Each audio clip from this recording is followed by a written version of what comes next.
Continuamos, amigos, hablando de lo que fue la conferencia Las nubes pasan, el agro queda. Y continuamos con lo que fue la disertación de la doctora Fernanda Maldonado. En primer lugar, muchísimas gracias por la invitación. La verdad que es un honor estar aquí en esta institución. Para mí, en lo personal, significa mucho. Muchos años vinculada desde el punto de vista del asesoramiento, ¿no? Y hemos participado aquí de muchísimas actividades. Veo muchísima gente amiga, mucha gente conocida, con las cuales hemos compartido muchísimas horas de trabajo. Así que realmente, en lo personal, muchísimas gracias por la invitación. A ver, les cuento un poco para los que no me conocen. Fernanda Maldonado, soy abogada, la futura directora general del Ministerio de Ganadería, Agricultura y Pesca. Ustedes dirán, algunos, ¿y esto qué es? ¿Qué es la Dirección General del Ministerio de Ganadería, Agricultura y Pesca? Porque por lo general vemos al ministro, vemos al subsecretario, en las buenas y en las malas, y pocas veces vemos al director general, que es un poco el que les aguanta la estructura, ministerio, puertas adentro, ¿no? Si bien nosotros pensamos tener una dirección con un perfil en algunos temas político, por el conocimiento que traemos liderando alguna problemática, ¿no? En la búsqueda de soluciones, sin embargo, nuestro rol fundamental es el tema del trabajo hacia adentro. El brindar la información necesaria para que tanto el subsecretario como el ministro puedan tomar las decisiones y después movilizar la estructura para que esas decisiones se puedan ejecutar en la forma más eficiente y rápida posible, ¿no? Y bueno, con todo lo que eso conlleva, todo el tema de la estructura ministerial, de las unidades ejecutoras, todo lo que tiene que ver con el asesoramiento jurídico, el control presupuestal, el servir de nexo entre el ministro y los demás directores, los programas de quienes están al frente de determinados programas, que muchos dependen de la Secretaría General, como por ejemplo el SNIC. Otra área fundamental que está bajo el paraguas de la Secretaría General es todas las unidades de descentralización, que son representantes del director general en el interior del país. Ustedes saben el rol importante que estas cumplen a través de las mesas de desarrollo y demás. Y otro rol que es el tema de, bueno, tratar de que la ley se aplique en todos los ámbitos, porque somos quienes determinamos, quienes firmamos, quienes ejecutamos, quienes tenemos que hacer que cumplir la ley en todos los aspectos. Situación actual del Ministerio de Ganadería, Agricultura y Pesca. Yo voy a dar un pantallazo muy general porque si les entramos a describir estaríamos muchísimo tiempo aquí, pero vamos a hacer énfasis en algún punto que nos parece que nos va a tener que llevar mucho trabajo, mucha atención, mucha imaginación en los próximos años. Primero, bueno, cuando aterrizamos nosotros en el ministerio, somos los tres, venimos del ámbito netamente privado, ¿no? Entonces, el primer cambio de privado a público, con lo que eso conlleva, ¿no? Entender un poco la estructura, los tiempos de cómo funcionan las cosas, que no es que esté mal, sino que muchas veces toda esa estructura y esos tiempos son para que los usuarios, para que los ciudadanos, los funcionarios puedan tener garantías en los determinados procesos, ¿no?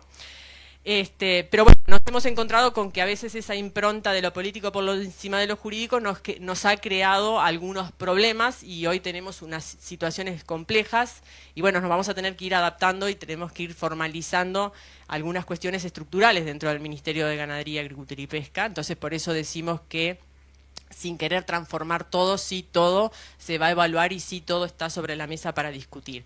Y otras complejidades que tenemos es el abordaje muchas veces de los temas en compartimentos estancos. Entonces, esa falta de comunicación interna entre las unidades o a nivel externo con otras instituciones, con otros ministerios, ustedes saben muchísimo los problemas que esto acarrea, la pérdida de tiempo que lleva ir de un lado al otro, ya sea en lo macro, como entidades gremiales, o en lo micro, como productores, cuando tienen que correr de una ventanilla a la otra. Bueno, eso es un gran desafío que nosotros tenemos por delante para corregir y que también fue propuesta de quienes hoy ocupamos los cargos de gobierno, una propuesta muy fuerte durante la campaña electoral. Sin embargo, hemos encontrado una gran disposición de todo lo que es el capital humano. Es decir, cuando uno ingresa, está la gente dispuesta a trabajar, a sumar, a poner el país por delante a aportar información, abierta a los cambios, a las críticas y también dispuesta a criticarnos. Muy bien, amigos de Agrovisión, seguimos con la cobertura de la conferencia Las nubes pasan, el agro queda. Es momento de escuchar entonces al futuro subsecretario del Ministerio de Ganadería, Agricultura y Pesca, ingeniero agrónomo Ignacio Bufa. Me toca a mí hablar brevemente de la situación actual. Y acá yo voy a ser muy sucinto porque creo que todo el mundo tiene claro la realidad que está atravesando los diferentes sectores. Voy a poner 3 o 4 ejemplos para ilustrar sobre todo los impactos de las condiciones que están operando en muchos sectores y rubros. Y ahí, en ese esquema, tratamos de poner en clave de en clave de proceso lo que está sucediendo. Primero, que hay una crisis de competitividad en donde no se le puede asignar quizás una responsabilidad a un único factor en esa crisis de competitividad. Uno no puede decir que es solo el tipo de cambio, que es solo la inserción internacional, que es solo los costos del Estado, que es solo las tarifas o solo los impuestos. Son todo ese conjunto de elementos operando al mismo momento que hacen que haya una crisis de competitividad que se expresa en los rubros que somos más competitivos. Se está expresando en el arroz. En el arroz no tenemos techo, o sea, estamos en el techo tecnológico y un rubro que tradicionalmente pagó todos los costos de oportunidad, pagó los insumos, pagó la tierra, pagó el agua, y si uno analiza las últimas 5 zafras, perdieron $1000 cada productor que hizo arroz. Entonces, no se puede asignar a un único factor la falta de competitividad. Son muchos y operando todos juntos. Y esa es el elefante que tenemos que comer de pedacito. Ese es el problema.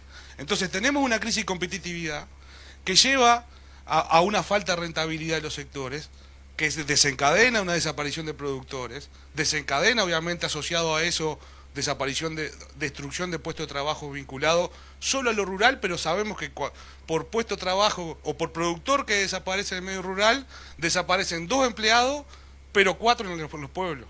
Si no, vayamos a Vergara a ver cómo está. Y eso lleva a una reducción de la inversión. Entonces, esa es, más allá o más acá de las situaciones particulares que podamos, o de las coyunturas particulares que podamos haber atravesado en la ganadería, que atravesamos un escenario de precios interesantes y que lo capitalizó el sector primario. Si uno saca un poco esa inflación que había en cuanto a precios, bueno, estamos en esta realidad en todos los rubros. Esa es la desaparición, y para no aburrirlos, desde el 2009 a la fecha, la desaparición de productores. Esa es a partir del informe cotizante de BPS. ¿Y quiénes desaparecen? Desaparecen los chicos. En la gráfica que está a la derecha de ustedes, se redujo más de un 30%, o 25%, no veo bien el número, 31%, las microempresas. O sea, la crisis de competitividad, a los que primero afectan, o los que mayoritariamente afectan, son a los productores chicos. Los que tienen una dotación de escala en un sentido amplio, tienen la espalda o las posibilidades de poder generar ciertas economías de escala. Entonces, cuando hablamos de crisis y competitividad, en realidad lo que estamos hablando es de la problemática de los pequeños y medianos productores, que son la gran mayoría de productores de este país. Seguimos mostrando el elefante que tenemos que comer de pedacito. No es una figura muy linda la del elefante, pero...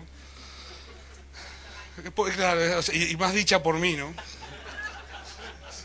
Sé que pensaron en el chiste y no lo dijeron. La desaparición de empleados. Acá, desde el 2000, en el 2018, por ejemplo, cada 4 horas se destruyó un empleo rural. Esa es la expresión de esa crisis de competitividad genérica. La siguiente.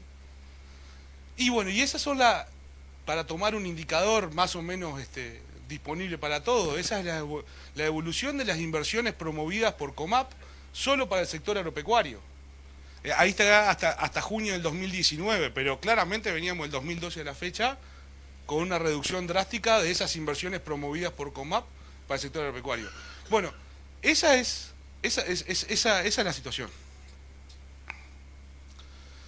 Estrategias para el sector agropecuario o algunos comentarios. Lo primero, como decía Fernanda, un fuerte relacionamiento con otra esfera del gobierno. Como hablábamos recién, esta crisis de competitividad responde a trabajos o a áreas de trabajo de diferentes esferas del gobierno. Tenemos que trabajar, este Ministerio de Ganadería tiene que trabajar, y de hecho estamos trabajando con una gran articulación con Relaciones Exteriores, con el Ministerio de Economía, con el Ministerio de Trabajo, con el Ministerio de Industria, con el Banco República. Solucionar esto exige que el Ministerio de Agricultura sea el mejor articulador y el mejor comunicador de los impactos que pueda haber a nivel de todo el país por levantar alguna de las restricciones que tiene hoy los sectores productivos. Entonces, este ministerio está permanentemente golpeándole la puerta a los otros ministerios para encontrar las soluciones que dependen del trabajo conjunto. La conciencia agropecuaria, conciencia agropecuaria es darse cuenta que cuando desaparece un productor lechero, cierra un kiosco en un pueblo.